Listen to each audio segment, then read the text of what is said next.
আচ্ছা।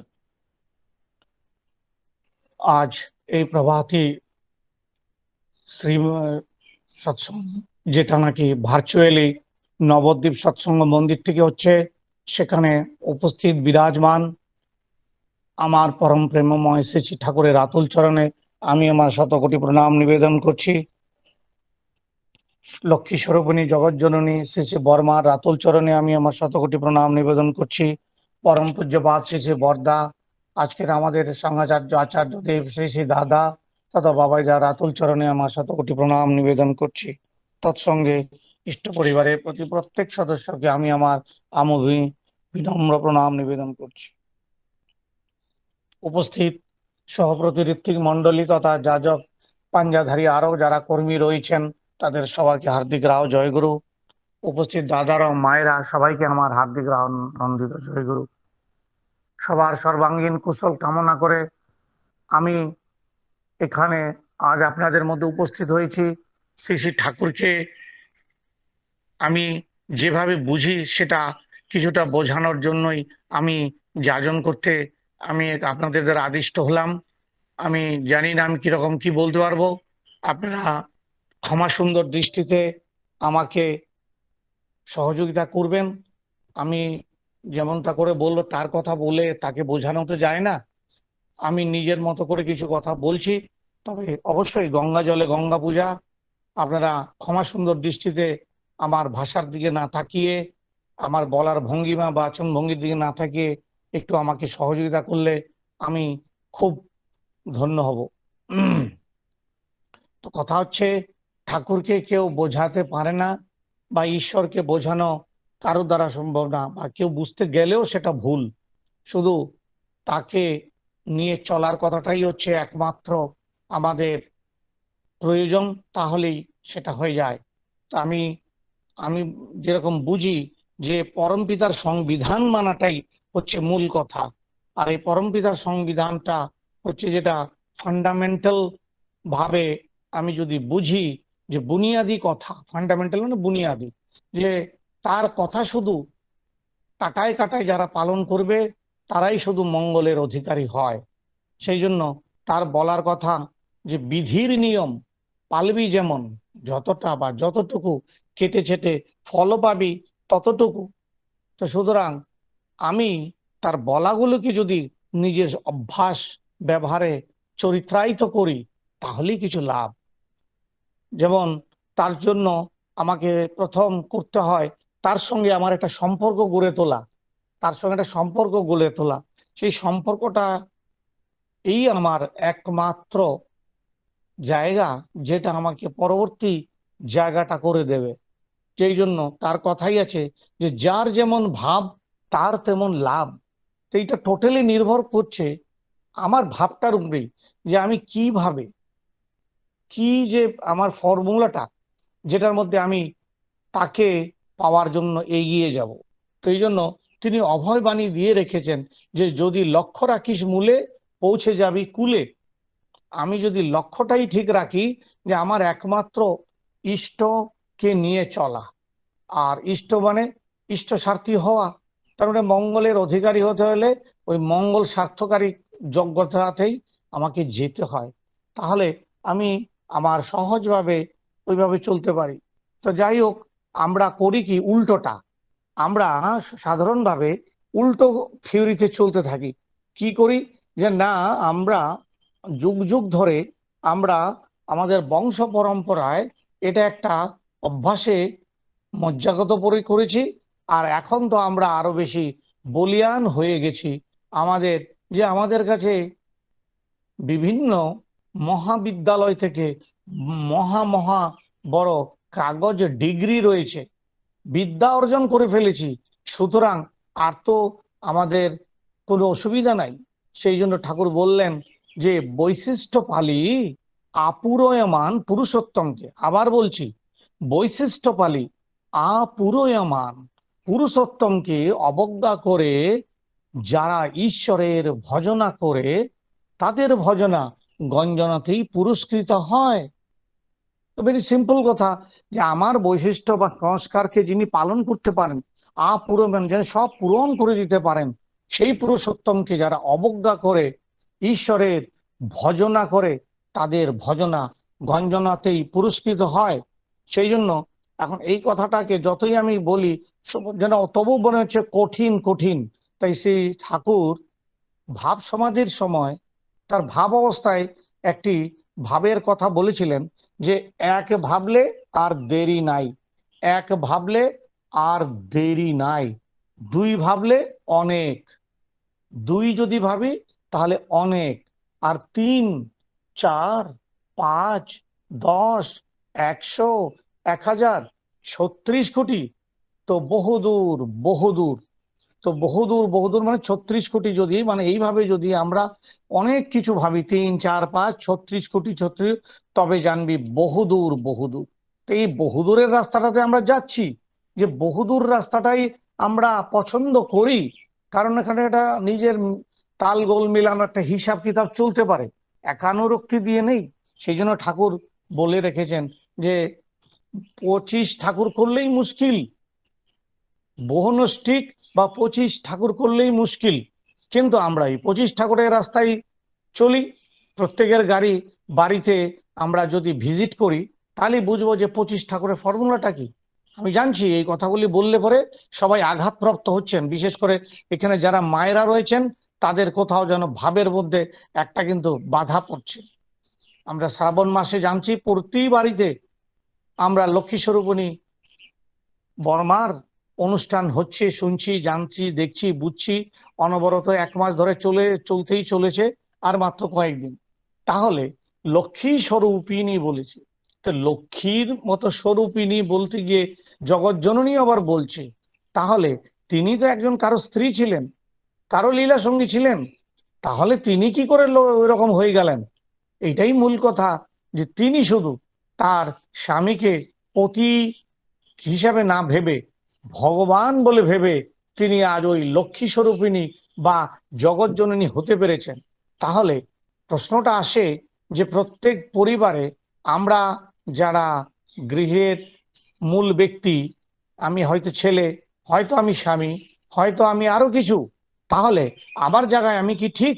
তেমনি আমার সঙ্গে আমার স্ত্রী বা যিনি, তিনি কতটা ঠিক, এটাই হচ্ছে মূল দেখবার বিষয়। এর সঙ্গে রয়েছে আমাদের ছেলে মেয়েরা। তাহলে আমরাই আমাদের আগে চলন বলন ঠিক যদি না করি, তাহলে আমাদের পৃথিবীতে কিছুই হয় না। আর ওইটা না করে আমরা এগিয়ে যাচ্ছি শুধুমাত্র দোষের ঝুলি নিয়ে, একে তাকে দোষ দিয়ে আমার না জানাটাকে,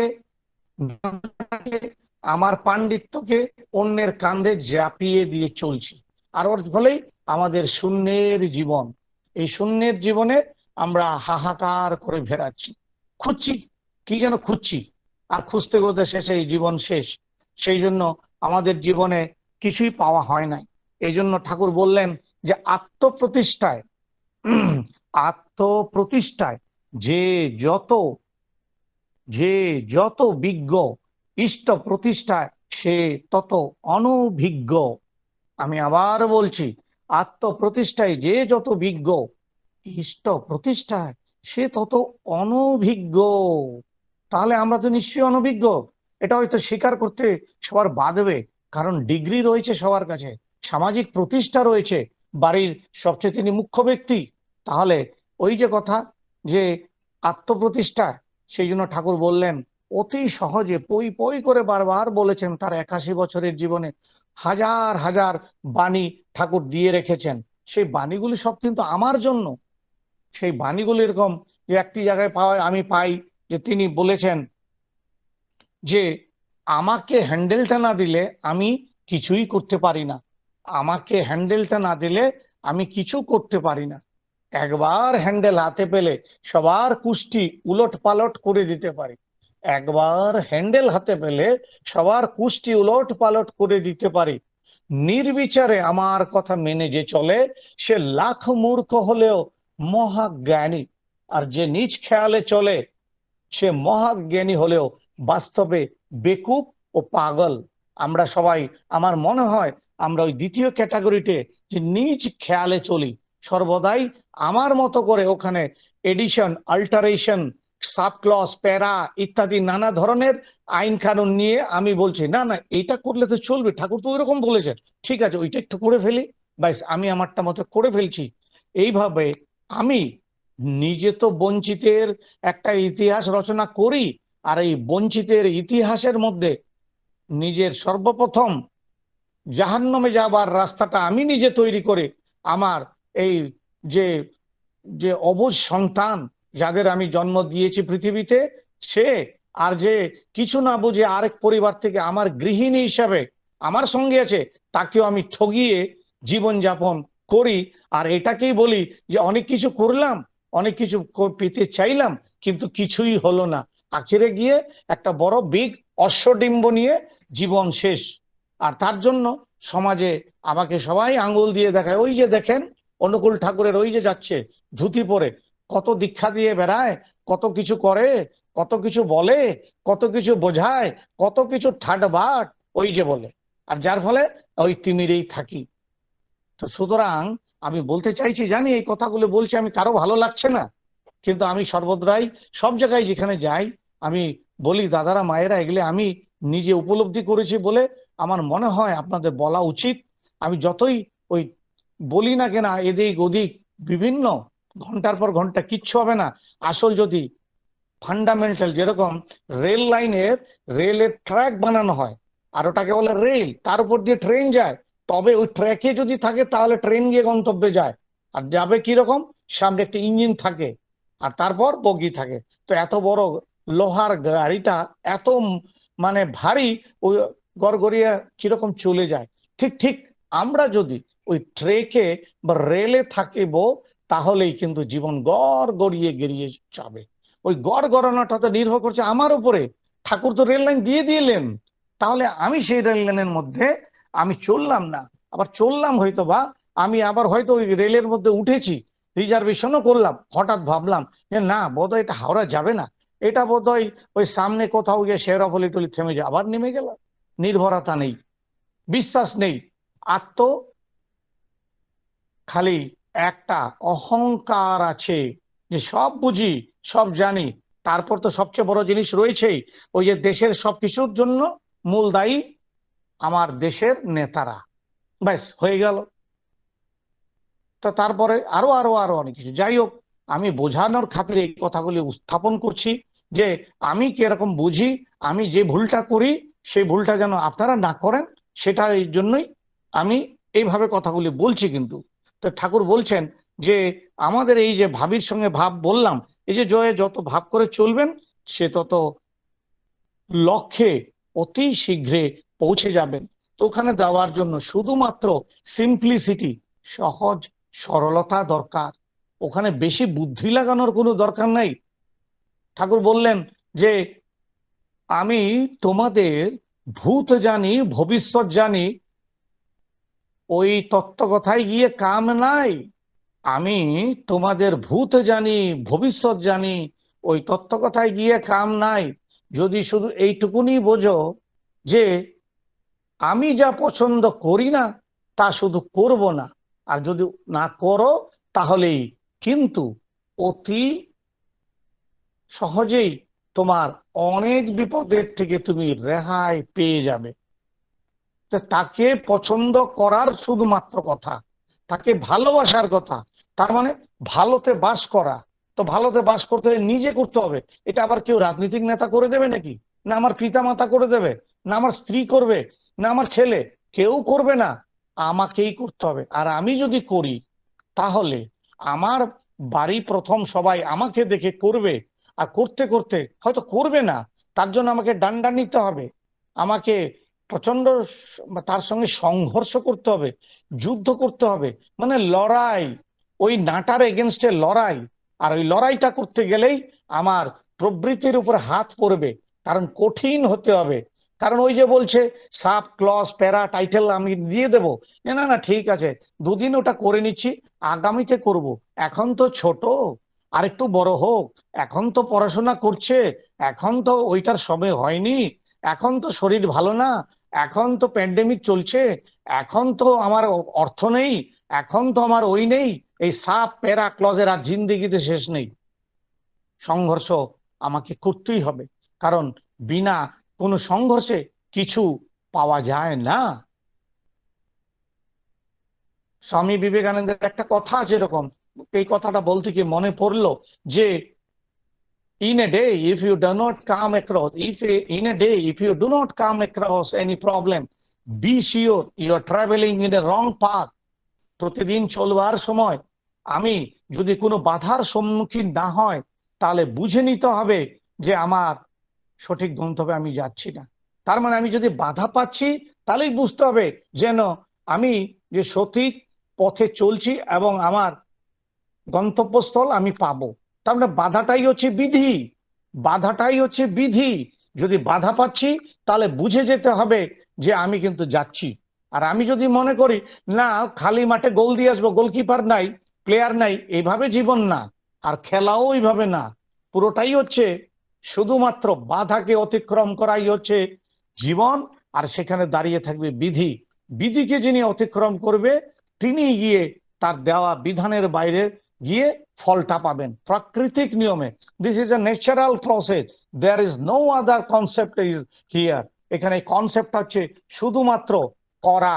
শুধু কিভাবে, যে আমি করব কিরকম, না আমি কৃপা, না সরি, কৃপা টিপা কিছু হয় না। কৃপার শব্দের অবিধানিক শব্দ তথা ঠাকুর বোঝানো কথা একই। সন্ধি বিচ্ছেদ করলে কয়েরই ফলে ক্রি মানে করা, আর পা ইকুয়াল টু পাওয়া। যদি করছি তাহলে পাবো, এখানে আর কোনো ভুল নেই। দয়া মানে দিয়ে পাওয়া, যদি দিচ্ছি তাহলে পাবো, দিচ্ছি না তাহলে পাবো না। Simple theory. এখানে আকাশ থেকে কিছু পড়বে না। টুক করে একটা ওই আপেল পড়েছিল বলে আইনস্টাইন থিওরি আবিষ্কার করলো, আমার জন্য আপেল টাপেল কেউ দেয় না, সবাই কেউ কিছু দেবে না। পরম পুরুষ শ্রী শ্রী ঠাকুর বারবার বলে গেছেন যে যা দিয়ে, যা বলছি যদি তা করো তাই পাবে, আর না হলে কিছু হবে না। কিন্তু ওই যে বেশি পণ্ডিত, ওই পণ্ডিতটা কিরকম, যে দেয় না, কেবল চায়, শয়তানি তার পায় পায়। আমি দেব কিছুই না, কিন্তু পায়ে পেতে চাইবো। তাই ঠাকুর বললেন, তার বাণী আছে, দেয় না কেবল চায়, শয়তানি তার পায় পায়। আবার বলছেন তিনি, নেবার বেলা বেজায় রসাল, নেবার বেলা বেজায় রসাল, দেবার বেলা শুকনো কাঠ, কৃতজ্ঞতা নেই কো তোমার, বিছিয়ে বেড়াও কথার ঠাট। কৃতজ্ঞতা নেই কো তোমার, বিছিয়ে বেড়াও কথার ঠাট। পরম পুরুষের কথা এরকম দয়াল ভয়াল কথা বলে রেখেছেন।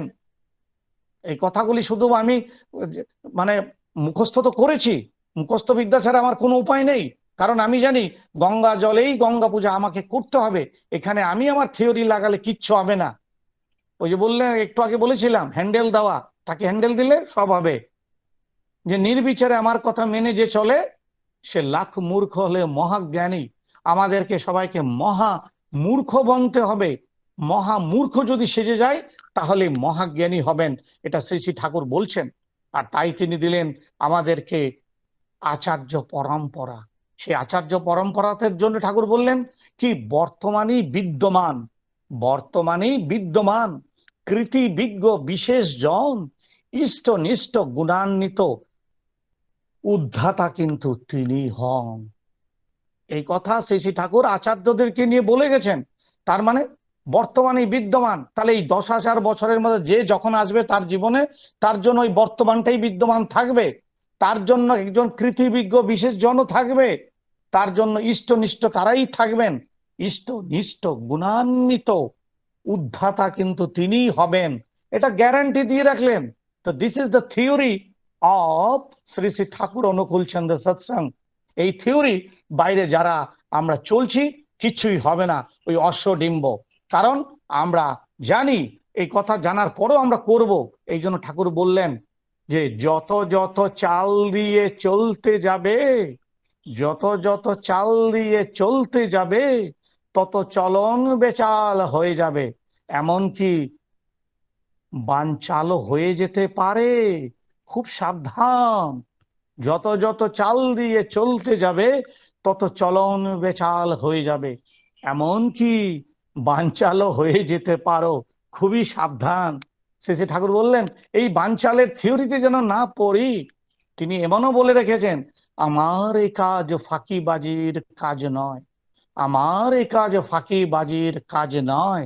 যারা ঠিক মতো না চলবে, প্রকৃতি তাদের কান চেপে বের করে দেবে ওর আওতা থেকে। প্রকৃতি কান চেপে বের করে দেবে ওর আওতা থেকে।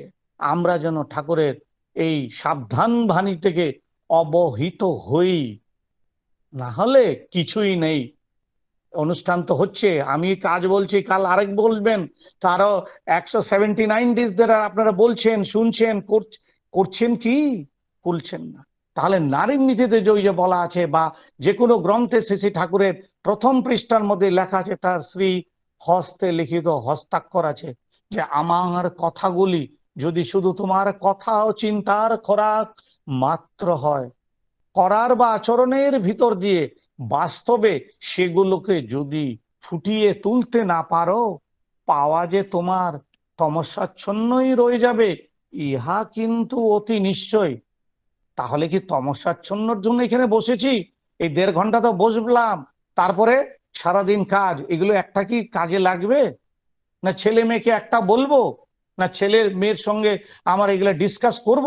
কিছুই করব না। কারণ ওই যে বিদ্যা, সবাই জানি তো, সবাই বলেছে যে এই তো শুনছি তো, এই তো শুনলাম তো, এই তো করলাম তো, অধিবেশন করলাম তো, নারী নীতি পড়েছি তো, জয়রাতে করলাম, ছাড়রে মন কপট চাতুরি, ওই কি ছেড়েছি? কিছুই ছাড়িনি, বরং আরো আঁকড়ে ধরেছি। ছাড়রে মন কপটটাই করছি, হাতির দাঁতের মতো। হাতির দাঁত একটা বাইরে, একটা ভিতরে। যে দাঁতটা দেখি সেটা বাইরে অনলি ফর শো, ভিতরের দাঁতটা দিয়ে সে খায়। ঠিক আমরাও তাই করি, মুখে মুখে বল হ্যাঁ দাদা কেমন আছেন, কি চলছে, ভিতরে গিয়ে গালি দিচ্ছি ওখানে গিয়ে। আরে যারা ফালতু লোক, অমুক তমুক এই সব, ওই দেখেছি উনি বহুত পণ্ডিত এই সব। তো সেই জন্য চৈতন্য চরিতামৃতে বলেছে, আমার এই ঈশ্বর ভাবে আর আপনার হীন, তার প্রেমে আমি কভু নাহি হই অধীন। এই যেভাবে আমরা চলি, এই চরিত্রায়িত করে চলছি, যে মুখে এক কথা আর বাইরে আরেক কথা, এই যে বলছি, সেটা হচ্ছে এইখানে বাণীতেই আছে। আমারে ঈশ্বর ভাবে, আমি যদি থাকি ঈশ্বর ভাবি আর আপনাকে হীন ভাবি, তাহলে কিন্তু হবে না। তার প্রেমে আমি কভু নাহি হই অধীন। আপনারা বসেই আছেন কিন্তু নবদ্বীপে, সেইখানেই চরিত্রান্ন মহাপ্রভুর সমস্ত লীলা কথা। আর এই কথাটা সেখান থেকেই তিনি তার মুখে উচ্চারিত হয়েছিল এই পৃথিবীতে, যেটা নাকি আমি অত বড় গ্রন্থ তো পড়িনি, শ্রী শ্রী ঠাকুরকে ধরার মাধ্যমে এই কথাগুলি তিনি বিভিন্ন জায়গায় বলেছেন বলে আমি আপনার সামনে উত্থাপন করলাম। নিজ গুণে মাফ করবেন দাদা, ক্ষমা সুন্দর দৃষ্টিতে দেখবেন, আমি ক্রমাগত একই টাইপের কথা বলে যাচ্ছি, কিন্তু কর্মা এই যে কথা, এই কথার মধ্যে দিয়ে আমি যতই বলি না কেন, বলছে তাই যে আরেকজন মহাপুরুষকে দিয়ে কথাটা বুঝিয়ে দেই, যে পরম পুরুষ রামকৃষ্ণ দেব বলছিলেন যে জাহাজে যেদিকে যাক না কেন, কম্পাসের কাঁটাটা তার উত্তর দিকে থাকে, তাই জাহাজের দিক ভুল হয় না। তেমনি মানুষের মন যদি ঈশ্বরের দিকে থাকে, তাহলে তার আর কোনো ভয় থাকে না। তা আমাদের মন তো শ্রী ঠাকুরের দিকে আছে, কিন্তু তার বলাটা কিন্তু নেই, করাটা নেই। তার বলাটা তো আছেই, থাকবে 10,000 বছর। তো আমি করছি না, তো পাচ্ছি না, তো সিম্পল কথা। এই জন্য আমি বললাম যে পাওয়ার, আমি বলছি না, সরি, আবার বলছি আমি, সরি সরি। ঠাকুর বলছেন যে পাওয়ার ধ্যান যতই করিস, করার তপটি বাদ দিয়ে পাওয়ার আশা বন্ধা ততই নাকাল হবি খেদ নিয়ে। এইভাবে যদি নাকালের থিওরিটা নিজে করি, তো কে কি করবে? তাই জন্য প্রত্যক্ষকে অবজ্ঞা করে আমরা যেন পরোক্ষকে আলিঙ্গন করি, তাহলেই কিন্তু আমরা নিজেরাই ফাঁকির অধিকারী হয়ে যাব। আমরা তাহলে নিজেরাই ফাঁকির অধীন, তখন ওই জায়গাটা কেউ আরো কিছু করার নাই। আমি করেছি কিন্তু, তাহলে কি করে হবে? কিছুই হবে না।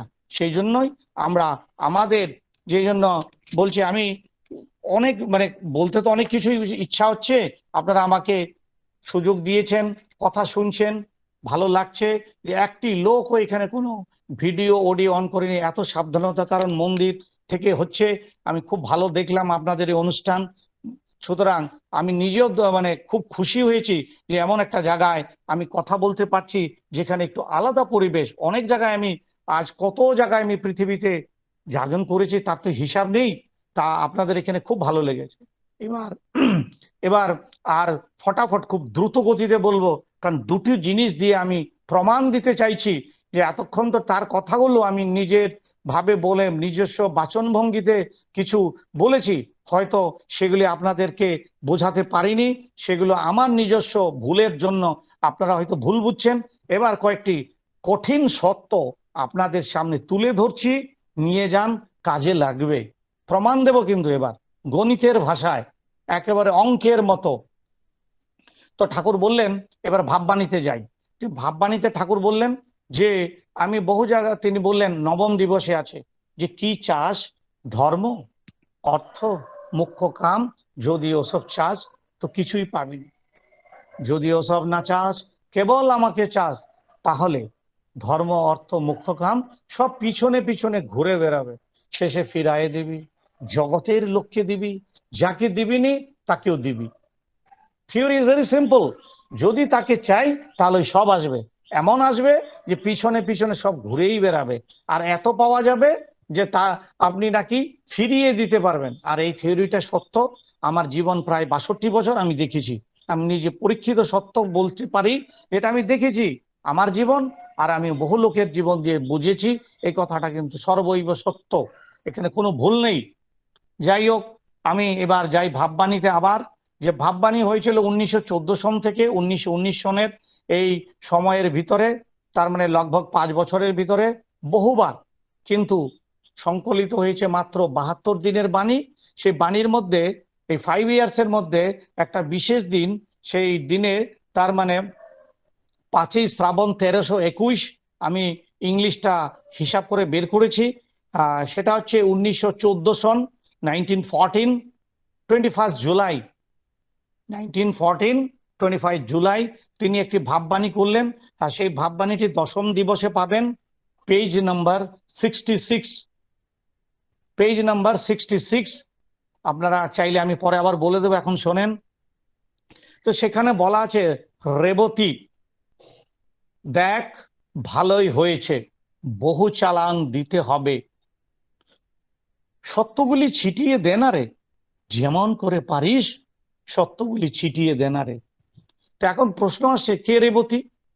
আমার মত জানা মতে, অবশ্য আমি তো সেই সময় ছিলাম না, তবু আমি পুরো পুণ্যপতি বা অনেক লোকের সঙ্গে কথাটা বলে দেখলাম যে রেবতী ছাড়া বাকির অনেক লোকের নাম তিনি বলেছেন, সেই লোকগুলি কিন্তু ঠাকুরের আশেপাশে সেই সময় লীলাতে ছিলেন। তো রেবতীর নামটা যখন এখানে এলো, তার মানে কিছু একটা রয়েছে। তাহলে আবার একটু পরে যাই, আবার ওই 10ম দিবসের এই বাণী, ভাববাণীর উল্লেখ রয়েছে পেজ নাম্বার 73, বাণী নম্বর 111, 111, 111। রেবতীটাকে ঠিক করে তুলবি, ওকে বেঁধে তুলবি, ওর সব সারা, ওই আবার সেই বিবেকানন্দ হতে পারবে। এবার তার মস্ত অভিযান, কেউ বাধা দিতে পারবে না। দেখ, সিংহটাকে ধরতে হলে, না সরি, তার এবার তার মস্ত অভিযান, সমস্ত ইউরোপ তার, তার অপ্রতিহত অভিযানকে কেউ বাধা দিতে পারবে না। দেখ, সিংহটাকে ধরতে হলে শক্ত জাল দরকার, সমগ্র ইউরোপ ওই পায়ে মাথা নোয়াবে। গড়ে তোল কর্ম, না করলে সব মিথ্যা, আলো ধরলে কি হয়, না দেখলে কি হবে। কথা হচ্ছে এখানে আবার তিনি রেবতী বললেন। তাহলে এই 10ম দিবসের এই রেবতীর জন্ম হয় 1929 সন, কথাটা বললেন ঠাকুর 1914 সন, আর রেবতী তার জন্ম হলো 1929 সন। তার মানে বিফোর হিজ বার্থ, তার জন্মের 15 বছর আগে শ্রী ঠাকুর এই কথাটা বললেন। তার জন্ম হয়েছিল 12ই ডিসেম্বর 1929। ঠাকুর কিন্তু তার ভবিষ্যবাণী করে রাখলেন। আর সেই রেবতী দাই ডক্টরেট হলেন, পৃথিবীতে লিগেল ডকুমেন্টস মানে দলিলি ভাবে কাগজের মাধ্যমে প্রমাণ করলেন যে ঠাকুর একজন ভগবান, ইউএসএ তে গিয়ে তার থিসিস দিয়ে। সেই থিসিসে সেটা ঘটলো 1972, তার বলা থেকে 58 ইয়ার্স পর। ঠাকুর বললেন তার 58 বছর পরে পৃথিবীতে এই ঘটনাটা ঘটলো, যখন আবার ঠাকুর অন্তরালে চলেও গেছেন। তিনি অন্তরাল থেকে ডেকে আনলেন রেবতীকে, আবার এই পৃথিবীতে তাকে বসালেন, আবার ছেড়ে দিয়ে হাওয়ালা করে গেলেন কাকে, যে ওই বড় খোকা তুই দেখিস। বড় খোকা আবার দেখলো।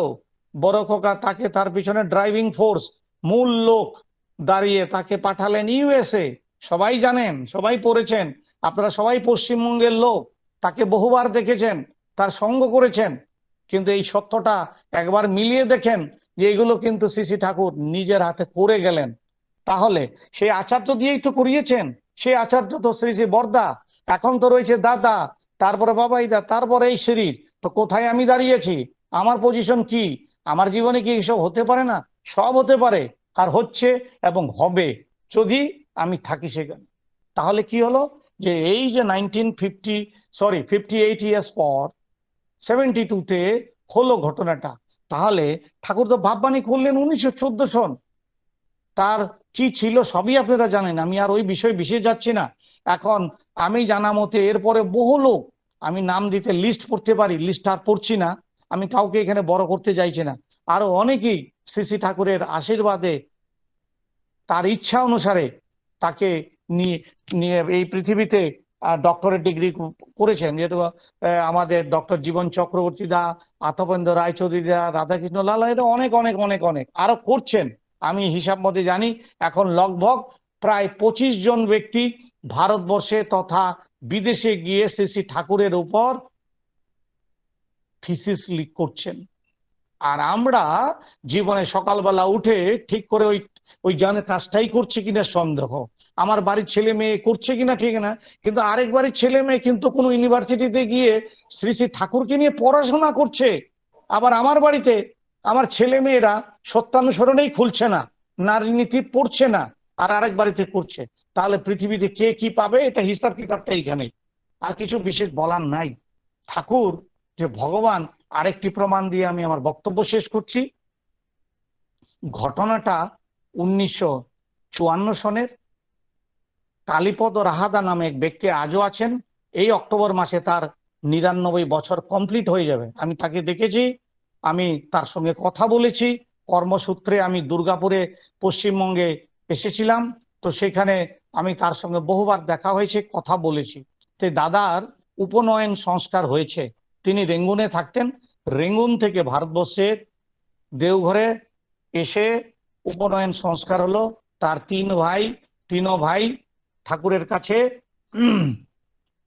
উপনয়ন সংস্কারের পরে এসেছেন।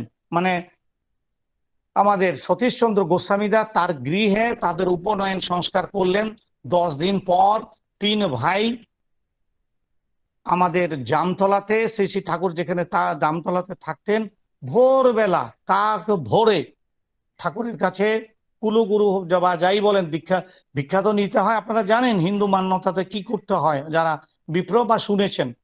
যাই হোক, অতি ভোরে কাক ভোরে সতীশ দা 3 ভাইকে নিয়ে ঠাকুরের কাছে গেছেন। তো 3 একে 4 আর ঠাকুর 1 5, আর পৃথিবীতে কোনো ব্যক্তি সেখানে নাই। তো ঠাকুর তাদের দেখলেন, খুব খুশি হলেন। তখন ঠাকুর বললেন, গোসাইদা আপনি তো এদেরকে একেবারে বৌদ্ধ ভিক্ষু বানিয়ে দিয়েছেন, আপনি এদেরকে বৌদ্ধ ভিক্ষু বানিয়ে দিয়েছেন। খুশি হলেন বলেই কিন্তু তার মুখটা সঙ্গে সঙ্গে কালো হয়ে গেল। আর এই কালো হওয়ায় কারণ কেষ্টদা ঋষিতুল্য অতি পণ্ডিত মানুষ ছিলেন। তিনি তখন ঠাকুরের কাছে প্রণাম করে বলছেন, জগন্নাথ প্রসীদ, অজ্ঞানত যদি বা মোহ যৎ কৃত্যং গার্হিতং তৎ ক্ষমস্ব, হে বিশ্বগুরু পুরুষোত্তম। কথাটা হচ্ছে এটাই যে, হে জগন্নাথ আপনি আমাকে প্রসাদ দিন, এবং অজ্ঞানে বা মোহে দ্বারা চালিত হয়ে আমি যে কৃত্য করি, যৎ কৃত্য আমি যা করেছি সেরকম ভুল, তার জন্য আপনি আমাকে ক্ষমা করেন, হে বিশ্বগুরু পুরুষোত্তম। এই যে ক্ষমা চাইলেন, সঙ্গে সঙ্গে ঠাকুর তার সেই মধুর চেহারাতে আবার ফিরে এলেন। এলে বললেন, কেষ্ট, সরি, গোসাইদা, আর কেউ জানুক আর না জানুক, আপনি তো জানেন। আর কেউ জানুক আর না জানুক, আপনি তো জানেন যে সমুদ্রের সপ্ততল ভেদ করে, সমুদ্রের সপ্ততল ভেদ করে যে কাজ আপনারা করেন তা আমার চোখের বাইরে নয়। যে কাজ আপনারা করেন তা আমার চোখের বাইরে নয়। আর আপনারাই যদি এরকম করেন, তাহলে আমি কার মুখের দিকে চেয়ে বসে থাকব? এই বলে ঠাকুর শান্ত হলেন, গুড়গুড়ায় হুক্কায় টান দিলেন। তারা সবাই প্রণাম করে বেরিয়ে চলে এলেন। বেরিয়ে আসার পর ওই কালীপদ দা, যিনি আজ 99 বছরে আছেন, তিনি জিজ্ঞাসা করলেন, জেঠু ঠাকুর কি কইল? তিনি বললেন, ঠাকুর কইল যে আজ থেকে 10 দিন পূর্বে আমার গৃহে যখন সেই হিন্দু মান্যতা অনুযায়ী এই উপনয়ন সংস্কার হচ্ছিল, প্রচন্ড দাবানল, পেটে চোচো, অগ্নি যজ্ঞ, আমি সেখানে সেই নিয়ম নীতিতে কিছু কাটছিট করেছিলাম, মন্ত্রতন্ত্র কম করে চুপচাপ করে কাজটা সেরে ফেলেছিলাম। শ্রী শ্রী ঠাকুর সেই পার্লারে বসে সব দেখতে পেয়েছেন, সেই কথাটাই বললেন। তাই আমি এখানে এই কথাটা উত্থাপন করলাম। আজ আমি সৎসঙ্গে বসে কি করলাম বা কি বললাম, তিনি কিন্তু দেখেছেন। শ্রী শ্রী ঠাকুর অনুকূলচন্দ্র তিনি কিন্তু দেখেছেন। আর ইষ্ট পরম্পরাতে যারা রয়েছেন তারাও কিন্তু সুব্রত চক্রবর্তীকে দেখতে পেয়েছে, যে সুব্রত চক্রবর্তী আর সকালবেলা কি বলছিল। আর যারা শুনেছেন আমি তাদের বিষয়ে কি একটু বলতে তো পারবো না। কেন? কারণ ওই জায়গাটা দেখার জন্য আমার দায়িত্ব নয়, আমি পারবো না। আমি আপনাদের মঙ্গলাকাঙ্ক্ষী শুধু বললাম যে এই ঘটনাগুলি প্রতিনিয়ত ঘটে চলেছে। সেই জন্য তার বাণী দিয়েই শেষ করব, যে সব দিতে তুই করলি গুরু, পেতেই পরিত্রাণ, দিলি কিন্তু 9 ঘন্টা, নিতেই লেলি হান। এতেও বলিস করিস ধর্ম, ভগবানের দাবি, ঠগিয়ে মানুষ, ঠগলি নিজে, বিধিকেও ঠগাবি, হাসবি খেলবি, লুটবি মজা, যা ইচ্ছা করবি সব, ঠকবি যখন বলবি তখন, রক্ষা করো হে কেশব। কেশব কি তোর বাপের কেনা? কান ধরে তার টেনে আনা। তাকে পেতে হলে তোকে হতে হবে খাঁটি 16 আনা। 16 আনা আছে আমার শরীরের 10টি অঙ্গ। এই কান, মাথা, পা, হাত, শরীরের অঙ্গগুলি তার সঠিক কাজ পাবে সঠিকভাবে। যে ঠিক মাথা দিয়ে শুনি তো, মাথা দিয়ে করি তো, হাত দিয়ে ঠিক করছি তো, জিহ্বা দিয়ে ঠিক খাচ্ছি তো, পায়ে হেঁটে যেখানে যাওয়ার ঠিক যাই তো, সবকিছু। তার সঙ্গে হচ্ছে 6 ইন্দ্রিয়, কাম ক্রোধ মোদ ইত্যাদি। 10 আর 6, 16 আনার খেল। জয় গুরু। সবাই কুশলে মঙ্গলে থাকুন। তেমন ভাবি সবাইকে ক্ষমা সুন্দর দৃষ্টি আবার চেয়ে আজ আপনাদের কাছ থেকে আমি আমার বক্তব্য শেষ করলাম। জয় গুরু। জয়গুরু দাদা, খুব সুন্দর ইষ্ট প্রসঙ্গ, মানে অসম্ভব সুন্দর ইষ্ট প্রসঙ্গ, যা বলার মতো না। এবং প্রত্যেকটা কথা একদম বাস্তব সত্য।